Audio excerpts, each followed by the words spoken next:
2 ఏళ్ల నుంచి నేను మౌనం పాటించి చూసుకుంటూ వస్తున్నాను. తప్పని పరిస్థితి నేను బయలుదేరినప్పుడు వెంకటేవుడు అన్నాడంట, నేను లేస్తేనే ఊరికి తెల్లారినట్టు అని.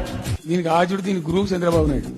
తన బుద్ధిలేని గాడిద కొడుకు శిష్యుడు గురువు అని మాట్లాడితే బుడ్డి మీద పెడతా అంత. ఆ తదనంతరం సుమారు దగ్గర ఒక 20 ఏళ్లు పరిపాలించిన తెలుగుదేశం పార్టీ కానీ పాలమూరుకు చాలా దారుణమైనటువంటి తిరిగి కోలుకోలేనటువంటి దెబ్బ కొట్టిన పార్టీ. కొంచెమన్నా బుద్ధి ఉండాలని ఆనందినటోడు ఆ తెలుగుదేశం చంద్రబాబు నాయుడు మద్దతుతోనే కదా నువ్వు గెలిచింది ఎమ్మెల్యే అయింది. ఇవాళ నువ్వు అమ్ముకున్న పదవి ఓడించింది. తెలుగుదేశం పార్టీ కార్యకర్తల నియోజకవర్గంలో నేను పనిచేసి నేను గెలిపియలే. ఎప్పుడో సందర్భంలో కోపం వచ్చి ఒకటి తిట్టామంటే ఓ మనిషిని మాట వేరు. పొద్దా కాదే కదా కేసీఆర్ చచ్చిపోవాలి.